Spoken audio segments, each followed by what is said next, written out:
Welcome back to our channel. Today we are going to do girl talk. And it's not like girl talk. It's like just two girls talking. Yeah. Well, we've got food. We both have popcorn.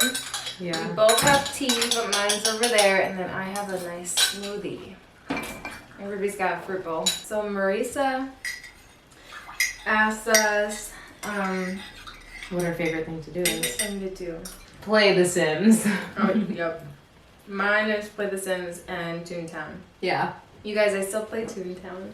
Oh Oh my Her and our cousin Sojourner play Toontown together. 210 together. Our first period. Cousin Maya asked us that question. Okay, so I got home from school and I was like, ah shit, I think that might be my period. Cause like my first period didn't really like look like how I thought a period would look like. Yeah, in the movies they make it look like It's like big bright red spot on your butt. Yeah. So I was like really confused, but I was like, I think this is my period, but I don't know. Yeah. So I called my mom and I was like, hey, yo mom, I think I got my period. And she was like, okay, so in the closet, there's a little basket, and she had like a basket all ready for me for when I got my period. And she told me how to put a tampon in, like over the phone. And she's like, if you don't feel comfortable, you can just put a pad in for right now. My mom and my aunties, they threw me a period party. And I love that. That's so cute. That's like a tradition I'm going to continue with my children someday. That really helped me feel, I mean, at the time, I was really embarrassed. Because they like all wore red. They like made me like a red velvet cake. They made me a red pillow and they put a pocket on the pillow and put all of their like either first or funny period stories in the pillow. And I still have the pillow today, and it's like kind of fun to like go back and read the stories every once in a while, and they like read them to me, and it made me feel like just like really comfortable and good about you know walking into that part of my life.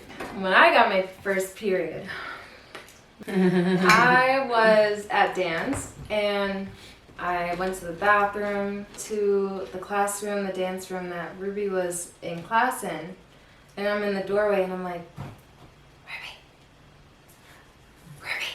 And she's like about to go across the floor. She's not about to go across the floor. She was like 5 people ahead of or behind people. You know how strict our dance teachers are though? I was like not about to. I don't know. I don't know. You were though, the way you looked at me, I will never forget this, because you were like, and I was like, Ruby! And then you went across the floor and then you come over and you're like, what? And I was like, I think I got my period. And you're like, oh, I don't know, ask Missy. And I was like, okay. So I asked one of our dance teachers, Missy, and she was like, you got your period? Do you need a tampon? And I was like, no. Ruby's like, no. just a pad is fine. So that was my first period. You know what kind of sucks about being a girl in this world? Tampons and pads aren't free. And also, tampons and pads are so fucking toxic. It's really a struggle out here for a bad bitch. I wish that organic tampons and pads were not so expensive so that all women could afford them, because it is so bad to be putting like the toxic tampons. They have a lot of bad ingredients and they have plastic in them. But I know that like the Diva cups are a great option. It's just that one time I tried one and it hurt so bad. Oh, Daniel wanted us to talk about our dogs. At the time when I moved here, I had just come from a place where you get your dogs from a breeder. yeah, or like from a friend's friend, her family member who like just had a litter of puppies, and that's how it goes. And so I went and got Maisie from a breeder. And then she moved here. She was gonna buy a dog. And I was like, no, let's go to the shelter. I walked into that shelter and I saw Violet in the cage and she just looked so freaking cute but like so sad. I'm gonna adopt her. She's adorable. She started crying. She was like, I cried when I saw Violet. I want that dog. Maisie's like an angel and can meet any dog, and she's just such a sweetheart. Mm-hmm. So it was really good for Violet to have Maisie, and would always cuddle together. Mm-hmm. They like literally were like best friends. And then Ollie came into the picture. Yes. I got Ollie because I was at Healthy Spot and there was this program, Love and Leashes. They had dogs that they would adopt out from the shelter. So I went in there, I was like sitting down with them, and Ollie was just in the corner laying down, and I was like, he's so cute, he looks like my mom's dog Piper. Yeah, I adopted him. He was a lot of work. Mm-hmm. But he was my best friend, so. She was going to school at Fidham, and so she'd leave early for school and I'd still be sleeping. And Violet and Ollie would come in and sleep with me, and so I'd have my cuddle time with Ollie, and oh my god, he was like the perfect dog to cuddle. Yeah, and then Violet, she wasn't too happy about that, so. Oh my god, we should tell this story.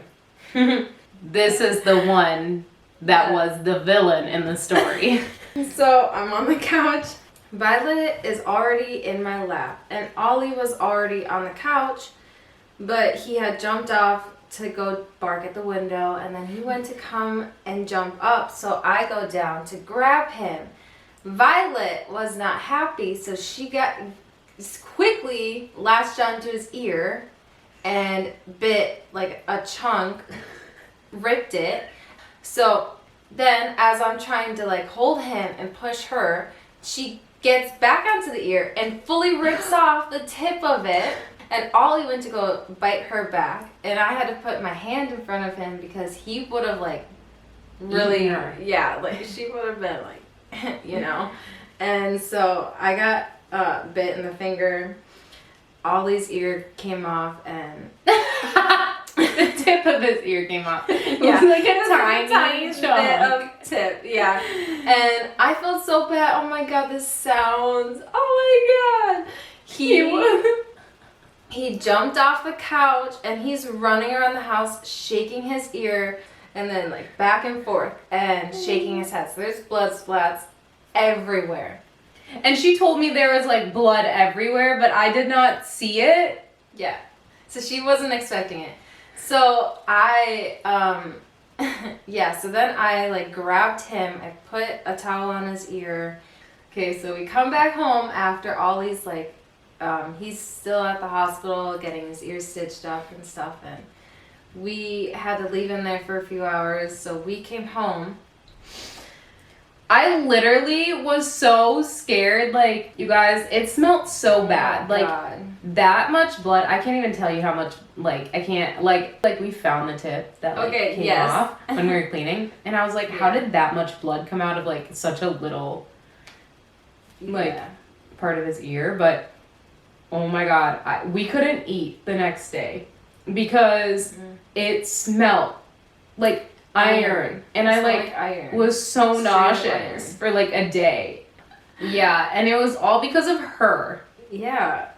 First boyfriend. My first boyfriend was in 10th grade. Mm-hmm. Steve McBob. Okay. Oh. Yeah, what can I say? That was when I was 16 years old, and it's the same old when you're 16 years old. Like, I don't really remember. But I'd have to say my first real boyfriend kind of, I don't know if I would, like, say it was, I don't know. Who needs boyfriends, though, in middle school? More serious, In high like, school. fling / maybe boyfriend dude was, Trevor Flintstone. Flintstone Trevor. We're really bad at renaming people. I feel like most people are like Cody. I Well, actually, kind of dated him for a while. Like, actually, a really long time. And then, I don't know what happened. I broke up with him and that was it. So. Have you ever been on like an awkward date with a guy? Like even like in all of your dating, like even in middle school, high school, and now? Oh my god, yes. Oh no. You want me to tell you the story? Yeah. Tell me the story. Okay, so I went on a date with this guy. Let that Auntie tell her story. He asked me out on a date to go get coffee at like 7 p.m. So we did at Caribou Coffee. And Caribou Coffee. Oh my god, he was so cute. I thought he was just like so handsome. I was pretty young, maybe 8th grade. I don't know. But we hugged, we kissed, but the way he kissed, just like, it was just so awkward because he like went in with his tongue already like sticking out a little bit, so it like hit my lips, and I was like, I got so weirded out. I was like, oh my god. So he was like this. Literally. He was like, and I went in, as we're going in, you know, I see his mouth. And I was like, maybe he'll put it back in. He never did. He never did. This is the only one that like sticks out to me, but when I was, I think, a senior in high school, I went on a date with a guy who was like a few years older than me. Mm-hmm. He took me out to dinner, and he was a friend's, one of our dance friends' older brothers. Oh, yeah. And it was like, they were like, so the people that like set it up were so excited about it. They're like, oh my god, they're gonna be great together. And I could tell they're like talking it up to me, and I was like, okay. Mm-hmm. This is just awkward. And it was awkward because it was like our friends' family, and it was weird because they were like trying to set us up, and then I was like, oh, this is awkward because the next time I'm there at their house, he might be there, or they might be like, how'd it go? And I'm gonna have to be like, I ghosted him. I ghosted your son. Do you have a specific type when it comes to guys? Yes and no. I could never have one type, like one singular type. I feel bad having a type. I always said, tall, dark and handsome, only because my mom said that. But when I thought of tall, dark and handsome, it wasn't necessarily like dark could be in the sense of like their hair could be dark, or their eye color could be dark, or their skin color could be dark, like their humor could be dark. Yeah. Like, fuck. I don't fucking care. Look, they could be white as hell, but they have a dark sense of humor. Check! You're cute.